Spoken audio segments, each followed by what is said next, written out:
நபிகள் ஸல்லல்லாஹு அலைஹி வஸல்லம் அன்னவர்கள் கற்றுத்தருகிற ஒரு முக்கியத்துவம் வாய்ந்த செய்தியை நாம் இப்பொழுது தெரிந்து கொள்ளப் போகிறோம்.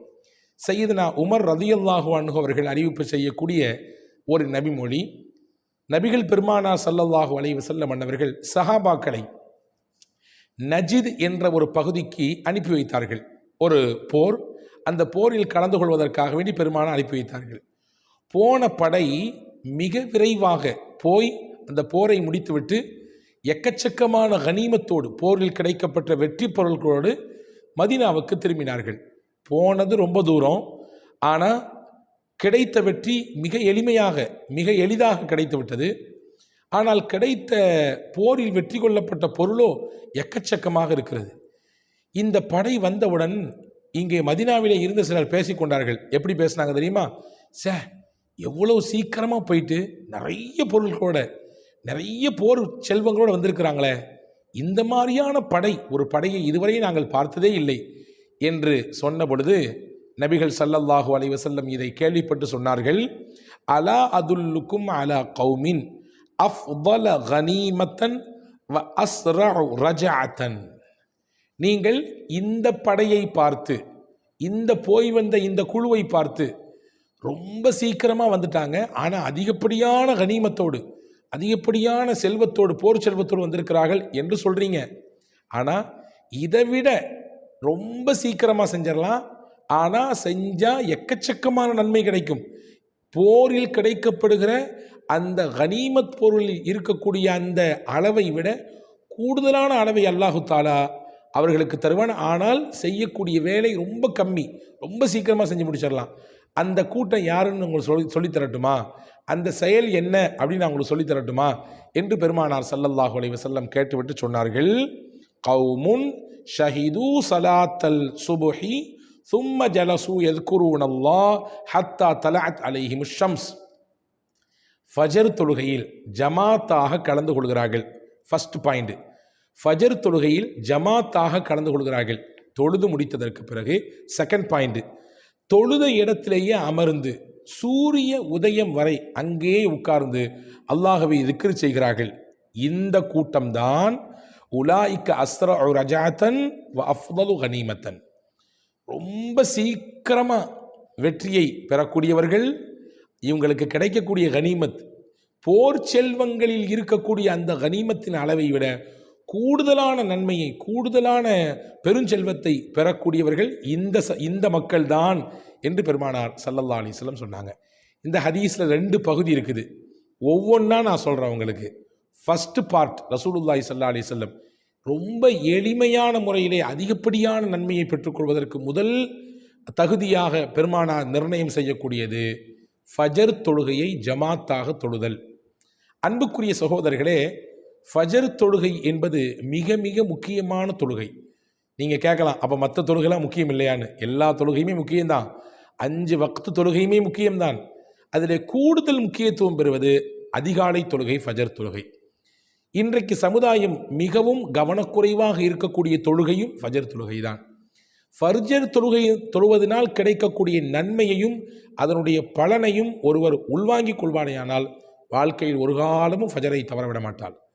நம்மிலே ஃபஜரை வளமையாக தொழக்கூடியவர்களுக்கு நீங்கள் கேட்டு பார்த்தால் தெரியும், அன்றைய பொழுது சிறப்பாக அமைவதற்கு அந்த தொழுகை முக்கியமாக காரணமாக இருக்கும். நிறைய பேர் சொல்லி கேள்விப்பட்டிருப்போம், பார்த்துருப்பீங்க நீங்கள். இன்னைக்கு காலையில் தொழுகை போச்சு, என் காரியம் மொத்தமும் போச்சு. இன்றைக்கி எப்பொழுதுமே எந்திரிச்சு நான் ஃபஜர் தொழுதுட்டு தான் என்னுடைய காரியத்தை செய்வேன். ஆனால் அன்றைக்கி ஃபஜர் தொழ முடியலை, வாய்ப்பு இல்லை, கிடைக்கல, நான் தூங்கிட்டேன், அல்லது ஏதோ ஒரு விஷயத்தில் நான் அப்படியே கவனக்குறைவாக இருந்து போயிட்டேன் அப்படின்ட்டு அதனால் எனக்கு இன்னென்ன காரியமெல்லாம் தடைப்பட்டு போச்சு, இன்றைக்கி நாளே சிறப்பாக அமைந்ததை போன்று தெரியவில்லை என்று சொல்வதை கேள்விப்பட்டிருக்கிறோம் இல்லையா? 7 விதமான பாக்கியங்களை ஃபஜர் தொழக்கூடியவர்களுக்கு அல்லாஹ் தருகிறான். நீங்கள் இதை உள்வாங்கிக் கொள்ளுங்கள். ஃபஜர் தொழுவதனால் கிடைக்கக்கூடிய பலனை நீங்கள் உள்வாங்கிக் கொண்டால் நிச்சயமாக வாழ்க்கையில் ஒருபொழுதும் நாம் ஃபஜரை தவறவிட மாட்டோம். முதல் பாயிண்ட், ஃபஜர் தொழுவதனால் என்ன கிடைக்கிறது? முதல் பாயிண்ட் என்னன்னா, மன் ஸல்ல சுப்ஹ ஃபஹுவ ஃபீ திம்மத்தில்லாஹ். யார் அதிகாலை ஃபஜரை தொழுது விட்டாரோ அவர் அல்லாஹ்வுடைய பொறுப்பு கீழே வந்துடுறாரு. நான் சொன்னேன்ல, எப்போ ஒருத்தர் அல்லாஹ்வுடைய பொறுப்பு கீழே வந்துட்டாரோ அவருடைய காரியத்தை லேசாக்குறது அல்லாஹ்வுடைய பொறுப்பு, அல்லாஹ்வுடைய கடமை. அவருடைய விஷயத்தை இலகுவாக்கி தருவது அல்லாஹ்வுடைய கடமை. அவருடைய வியாபாரத்தை பறக்கச் செய்து கொடுப்பது அல்லாஹ்வுடைய கடமை. அவருடைய குடும்பத்துக்கான விஷயத்தை ஏற்பாடு செய்து கொடுக்கிறது அல்லாஹ்வுடைய கடமை. எனவே ஃபஜ்ர் தொழுவதால் கிடைக்கக்கூடிய முதல் பலன் என்னவென்றால், அவர் அல்லாஹ்வின் பொறுப்பின் கீழே வந்து விடுகிறார். இது ஃபஜ்ர் தொழுவதால் கிடைக்கக்கூடிய முதல் நன்மை. ரெண்டாவது, ஃபஜ்ர் தொழுவதின் மூலமாக நரக விடுதலை பெற முடியும்.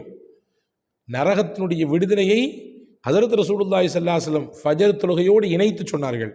ஹதீஸிலே வந்திருக்கிறது, லை எலிஜன் நாரு லை எலிஜன் நார அஹதுன் ஸல்லா கப்ல துலூஇ ஷம்ஸி வ பஅதஹா.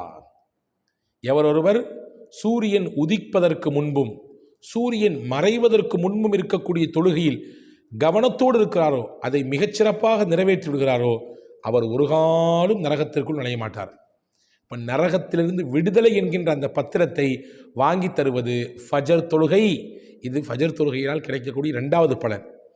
மூணாவதாக நபிகள் நாயகம் ஸல்லல்லாஹு அலைஹி வஸல்லம் சொன்னார்கள், ஃபஜர் தொழுவதால் கிடைக்கக்கூடிய மூணாவது பலன், சொர்க்கத்திற்கு நுழைவதற்கு ஃபஜர் தொழுகை காரணமாகிறது. ரசூல் ஸல்லல்லாஹு அலைஹி வஸல்லம் சொன்னாங்க, மன் சல்லல் பர்தைனி தஹலல் ஜன்னா. இரண்டு குளிர்ந்த நேரத்திலே யார் தொழுகையை சரியாக நிறைவேற்றி விடுகிறாரோ அவர் கண்டிப்பாக சொர்க்கத்திற்கு போவார். இரண்டு குளிர்ந்த நேரம் என்றால் என்ன? பகல் முழுவதும் வெயில், சூடு, உஷ்ணம் நிறைந்த நேரம். இரவின் ஓரத்திலும் பகலினுடைய துவக்கத்திலும் இருக்கக்கூடிய, இரவின் ஓரத்தில் இருக்கக்கூடியது எது அப்படின்னா இஷா தொழுகை. பகலினுடைய துவக்கத்தில் இருக்கக்கூடிய தொழுகை எது? அதிகாலை ஃபஜர் தொழுகை. ரெண்டுமே குளிர்ந்த நேரமாக இருக்கும் இரவு என்பதினாலே.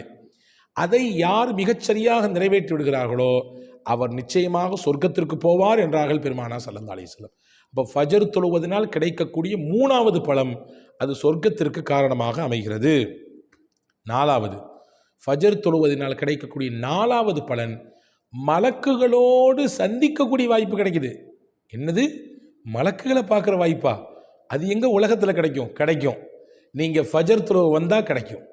ஒவ்வொரு நாளும் 2 ஷிஃப்ட்டு மலக்குகள் உலகத்திலே ஒர்க் பண்ணுறாங்க. ஒரு ஷிஃப்ட் இங்கே இருப்பாங்க, இன்னொரு ஷிஃப்ட்டு வருவாங்க, ஒரு ஷிஃப்ட் போவாங்க. இப்படி இருக்கும். ஃபஜருக்கு ஒரு கூட்டம் இங்கிருந்து போகும். இரவெல்லாம் மக்களை கண்காணித்த மலக்குகள் ஃபஜருக்கு போவார்கள். பகலில் கவனிப்பதற்கென்று ஒரு கூட்டம் மலக்கு வருவார்கள். பகலில் வந்து ஒர்க் பண்ணி முடிச்சுட்டு அந்த ஷிஃப்ட் எப்போ போவாங்க அப்படின்னா அசருடைய நேரத்திலே போவார்கள். அவர்கள் போகும் பொழுது இரவை கண்காணிப்பதற்காக வேண்டி ஒரு மலக்குகளின் கூட்டம் வரும் அசருடைய தொழுகைக்கு. எனவே ஸல்லல்லாஹு அலைஹி வஸல்லம் சொன்னாங்க, ஃபஜரிலும் அசரிலும் மலக்குகளினுடைய ஹாதிர் இருக்கிறது. மலக்குகள் அங்கே ஷாஹிதாகிறார்கள், அவர்கள் வந்து இறங்குகிறார்கள். அவர்களை சந்திக்கிற வாய்ப்பை ஃபஜரில் தொழக்கூடிய, அதை பேணி தொழக்கூடிய நபர்களுக்கு அல்லாஹ் தருகிறான். இது 4வது ஃபஜர் தொழுகையினால் கிடைக்கக்கூடிய பலன்.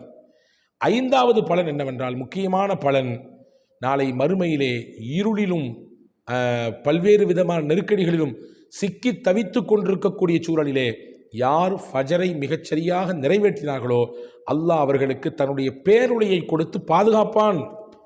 ஹஸரத் ரசூலுல்லாஹ் சொன்னாங்க, எவரொருவர் பஷ்ஷிரில் மஷாஈன ஃபித் துலமி இலல் மசாஜிதி பின்னூரி தாமி யௌமல் கியாமா. இரவிலே இருளிலே யார் பள்ளிவாசலுக்கு நடந்து வந்தாரோ அவருக்கு அல்லாஹ் அந்த மறுமையின் இருளிலே எந்த பயத்தையும் தரமாட்டான், தன் பேரொளியை கொடுத்து அவர்களை பாதுகாப்பான் என்றார்கள் பூமான் நபி ஸல்லல்லாஹு அலைஹி வஸல்லம். அப்போ ஃபஜர் தொழுகைக்கு வரும்பொழுது இருட்டாக தானே இருக்குது. காலையாக இருந்தாலுமே அது இருள் சூழ்ந்த நேரம் தானே. ஃபஜர் தொழுது முடிச்ச பின்னாடி தானே வெளிச்சம் வருது. அப்போ அந்த நேரத்திலே ஃபஜருக்கு வரக்கூடியவர்களுக்கு அல்லாஹ் மறுமையிலே இருளை கொடுக்க மாட்டான், தன் பேரொளியை கொடுத்து அவர்களை பாதுகாப்பான். இது 5வது பலன். 6வது பலன் என்னவென்றால், முக்கியமான பலன், யார் ஃபஜரை தொழுது விட்டாரோ அவர் இரவெல்லாம் தொழுதற்குரிய நன்மையை பெற்றுக்கொள்வார். இரவெல்லாம் தொழுது நன்மையை பெற்றுக்கொள்வார். ரசூலுல்லாஹி ஸல்லல்லாஹு அலைஹி வஸல்லம் சொன்னாங்க, மன் சல்லல் இஷா ஃபக்க அன்னமா காம நிஸ்ஃபல் லைல். யார் ஒருவர் இஷா தொழுகை ஜமாத்தோடு தொழுதாரோ, இந்த இந்த இந்த இந்த வார்த்தையை நீங்கள் நல்லா கவனிக்கணும். ஜமாத்தோடு யார் இஷாவை நிறைவேற்றினாலோ அவர் இரவில் பாதியை நின்று வணங்கிய நன்மையை அவர் பெற்றுக்கொள்வார். ஒமன் சல்ல சுபஹ ஃபக்க அன்னமா காம அல்லைல குல்லா. யார் ஒருவர் காலையில் ஃபஜர் தொழுகையை ஜமாத்தோடு நிறைவேற்றினாரோ அவருக்கு இரவெல்லாம் நின்று வணங்கிய நன்மை அல்லாஹ் தருகிறான். அப்போ ஃபஜர் தொழுவினால் கிடைக்கக்கூடிய 6வது பலன், இரவு முழுக்க நின்று வணக்க வழிபாடு செய்து நன்மையை பெற்றுக்கொள்ள முடிகிறது. 7வது முத்தாய்ப்பான ஒரு பலன் என்னவென்றால், ஃபஜ்ரினால் கிடைக்கக்கூடிய பலன், நாம் முனாஃபிக் இல்லை என்பதின் அடையாளம் நாம் ஃபஜரை தொழுவதுதான். நாம் முனாஃபிக் கிடையாது, நாம் மூமின் என்பதின் அடையாளம் என்னவென்றால், நான் ஃபஜரை ஜமாத்தோடு தொழுகிறேனா என்ற அர்த்தம். சஹாபாக்கள் சொன்னாங்க, எங்கள் காலத்தில் மூமின்கள் யார், முனாஃபிக் யார் என்பதை எப்படி அடையாளப்படுத்துவோம் அப்படின்னா, ஃபஜர் தொழுகைக்கும் இஷா தொழுகைக்கும் பள்ளிவாசலுக்கு வந்தவங்க எல்லாம் மூமின், ஃபஜர் தொழுகைக்கும் இஷா தொழுகைக்கும் பள்ளிவாசலுக்கு வராதவங்க எல்லாம் முனாஃபிக். ஏன்னா ரசூலுல்லாஹ் சொன்னாங்க, இன்ன அஸ்கல ஸலாத்தன் அலல் முனாஃபிகீன ஸலாத்துல் இஷாஇ வ ஸலாத்துல் ஃபஜ்ரி. முனாஃபிக்கின்களுக்கு ரொம்ப கஷ்டமான தொழுகை எதுன்னா 2 தொழுகை. அவங்க அதுக்கு வந்து நிற்கிறத ரொம்ப கஷ்டப்படுவாங்க, சிரமப்படுவாங்க. ஒன்று இஷா தொழுகை, இன்னொன்று ஃபஜர் தொழுகை. நாங்கள் சொல்லலாம். எனவே அன்பு பெருமக்களே, இந்த முனாஃபிக் என்ற பட்டியலிலிருந்து நாம் நீங்க வேண்டுமானால், முனாஃபிக் என்ற அந்த கூட்டத்தில் நாம் சேராமல் இருக்க வேண்டுமானால், ஃபஜர் தொழுகையை நாம் தவறாமல் பின்பற்ற வேண்டும். ஆக ஃபஜர் தொழுகையினால் கிடைக்கக்கூடிய 7 இந்த முக்கிய பலன்கள் இருக்கிறது. எனவே தான் ஸல்லல்லாஹு சொன்னாங்க, யார் அதிகப்படியான நன்மையையும் பெற்றுக்கொள்கிறார், அதே போன்று அதை செய்வதற்கும் ரொம்ப லேசு. 2 ரக்காயத்து ஃபஜர் தொழுகை ரொம்ப கஷ்டம் இல்லைங்க. அதிகப்படியாக ஒரு 10 நிமிடம் அல்லது 15 நிமிடங்கள் ஆகும். உண்மைதான், தூக்கம்தான், ஆழ்ந்த நித்திரை தான், நன்றாக உறங்கி கொண்டிருக்கிற பொழுது எழுது வருதல் சிரமம்தான். அந்த சிரமத்தை அல்லாவுக்காக வேண்டி பொறுத்துக் கொள்கிற பொழுது, அந்த சின்ன விஷயத்தை நாம் அல்லாவுக்காக வேண்டி விட்டுக் கொடுக்கிற பொழுது, அல்லாஹ் அந்த 7 பெரும் பலங்களை தருகிறான். எனவே இந்த ஹதீத்தினுடைய ஒரு பாகத்தை தான் நான் இந்த காணொலியில் பதிவு செய்திருக்கிறேன். ரசூலுல்லாஹி ஸல்லல்லாஹு அலைஹி வஸல்லம் சொன்னாங்க, செய்கிறதுக்கு ரொம்ப லேசு, ஆனால் இதை செஞ்சிட்டாங்கன்னா எக்கச்சக்கமான பலன்கள் கிடைக்கும்னாங்க. அதில் ஃபஸ்ட்டு ரசூலுல்லாஹ் சொன்னது, ஃபஜர் தொழுகையை ஜமாத்தோடு தொழுவார்.